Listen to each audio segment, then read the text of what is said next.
मुझे बचपन से ही डरा दिया गया था कि आप अगर टीनेज में एक्सरसाइज करनी शुरू करेंगे तो आपकी हाइट रुक जाएगी।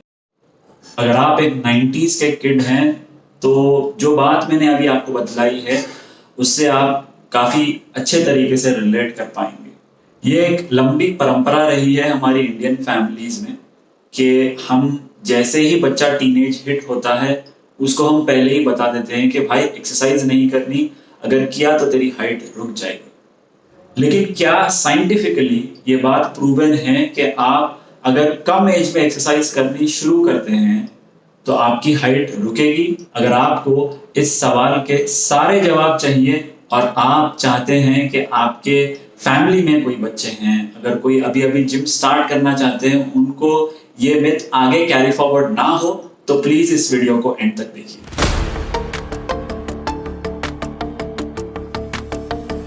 हेलो एवरीवन, मेरा नाम है सादिक अमीन, मैं हूं आपका फिटनेस कोच और आप देख रहे हैं जिम्बायोसिस। तो ये आप अपनी स्क्रीन पर देख सकते हैं अपनी बोन ग्रोथ का डायग्राम, जहां पे आपको डिफरेंट स्टेजेस या डिफरेंट जोन्स नजर आएंगे जिसमें आपकी बोन एक्चुअली ग्रोथ होती है।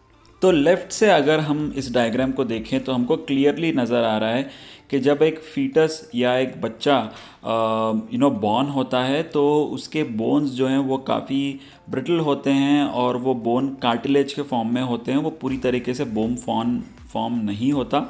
उसके बाद जैसे जैसे बच्चा एज ग्रो होते जाती है बच्चों की, तो वहाँ पे आपका जो सेंटर बोन है वो प्रॉपर तरीके से फॉर्म होता है और उसके जो एजेस की तरफ होते हैं वो कार्टिलेज के फॉर्म में रहते हैं। इस प्रोसेस को हम ऑसिफिकेशन भी कहते हैं और जो सेकंड प्रोसेस जो है उसको प्राइमरी ऑसिफिकेशन कहते हैं। और उसके बाद वापस एक जब आप टीनेज हिट करते हैं या जब आप एक एडोलेसेंट एज में एंटर होते रहते हैं, शुरू में आपके बोन का जो मिड स्ट्रक्चर है वो प्रॉपर तरीके से फॉर्म हो जाता है, जिसको डायफाइसिस भी कहा जाता है। और जो इसके एंड्स होते हैं बोन के वो कार्टिलेज के फॉर्म में ही रहते हैं। यही एक प्रॉपर रीज़न है कि बोन के एंड्स प्रॉपर तरीके से फ्यूज़ ना होने की वजह से, वहाँ पे कार्टिलेज होने की वजह से वो बोन्स के जो एंड्स हैं आपके एडोलेसेंट एज तक इंक्रीज़ होते जाते हैं, मतलब ग्रो होते जाते हैं।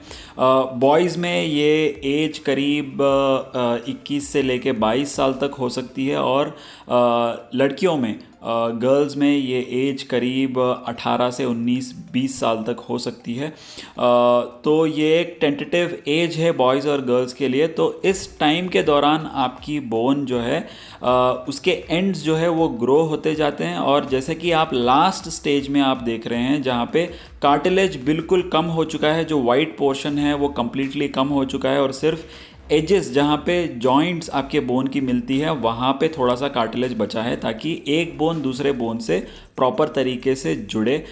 इस स्टेज में जो लास्ट फार राइट, जो एक्सट्रीम राइट में जो आप स्टेज देख रहे हैं, इस स्टेज में आपका बोन कम्प्लीटली कार्टिलेज के साथ फ्यूज़ हो चुका होता है और आपका बोन परमानेंटली फॉर्म हो चुका होता है, जिस वजह से आपकी बोन यहाँ से फर्दर ग्रो नहीं कर सकती। वो आपकी फाइनल हाइट और फाइनल लेंथ है आपके बोन्स की। बहुत सारे लोग ये मानते हैं कि अगर आप ओवरहेड प्रेसिंग एक्सरसाइज करते हैं, वहां पे कहा जाता है कि आपकी स्पाइन कंप्रेस होती है और आपकी स्पाइनल कंप्रेशन के थ्रू आपकी हाइट रुकती है। लेकिन इसमें भी काफी सारी स्टडीज हो चुकी हैं, काफी सारी लिटरेचर रिसर्च स्टडीज ये बताती हैं कि ह्यूमंस की जो स्पाइन है वो कंप्रेस होती है और वो वापस रिप्रेस हो जाती है, जो एक टेम्पररी प्रोसेस है। इसका आपके एक्सरसाइज जल्दी शुरू करने से या देर शुरू करने से कोई लेना देना नहीं है।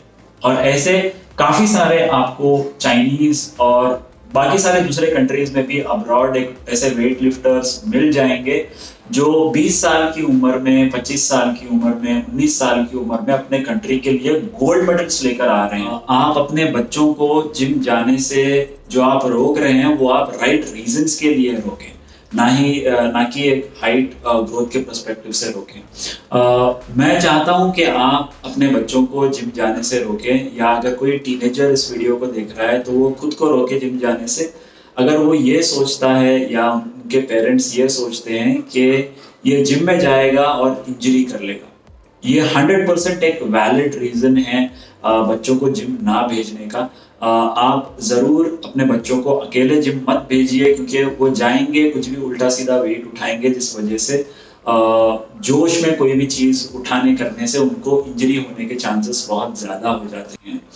तो आप एक वैलिड रीजन, ये एक अच्छा वैलिड रीजन है ये बोलने का कि मैं इस उम्र में अपने बच्चे को जिम नहीं भेजूंगा क्योंकि इंजरी हो सकती है। तो आप इस केस में क्या करेंगे, आप अपने बच्चों को एक कोच के अंडर, एक प्रॉपर कोच के अंडर ट्रेनिंग दे सकते हैं, या अगर आप खुद एक फिटनेस एंथुसियास्ट हैं तो आप अपने बच्चों के साथ जिम में उनको लेकर जाकर प्रॉपर तरीके से ट्रेनिंग दे सकते हैं। अगर आपको प्रॉपर फॉर्म सही तरीके से आपको पता है एक्सरसाइज की, तो आप वो प्रॉपर फॉर्म बच्चों को समझा सकते हैं, जिस वजह से उनको इंजरी के चांसेस कम हो। जब तक बच्चे को मैच्योरिटी नहीं आ जाती वेट लिफ्ट करने का, तब तक आप खुद या एक कोच वो बच्चे के साथ होना जरूरी है। तो इस वीडियो का कंक्लूजन क्या है? कंक्लूजन ये है कि आपको अभी प्रॉपर तरीके से समझ में आ चुका है कि एक्चुअली आपकी हाइट ग्रोथ किस तरीके से होती है और आपकी बॉडी का नेचुरल प्रोसेस क्या है हाइट ग्रो करने का, और किस तरीके से आपकी जेनेटिक्स मैटर करती हैं आपकी हाइट ग्रोथ करने में। दूसरा, हमने ये समझने की कोशिश की कि आपको राइट रीजंस की वजह से अगर आपके पेरेंट्स या आप खुद जिम नहीं जा रहे हैं तो ये अच्छी बात है, आपको गाइडेंस के अंडर जिम जाना चाहिए, ना कि इस मिथ के अंडर जिम जाना छोड़ना चाहिए कि आपकी हाइट रुक जाएगी। तीसरे पॉइंट में हमने ये समझने की कोशिश की कि किस तरीके से इंटरनेशनली काफी सारे लड़के और लड़कियां बहुत कम एज में अपनी फिटनेस जर्नी शुरू करते हैं, वेट लिफ्टिंग शुरू करते हैं, और उनको कोई भी हाइट से रिलेटेड प्रॉब्लम नहीं होती अनलेस एंड अनटिल उनकी जेनेटिक्स उनको ज्यादा हाइट होने के लिए अलाउ नहीं करती। तो and do subscribe to Gymbiosis. This is your fitness coach Sadiq Amin signing off. Let's meet in a next amazing video.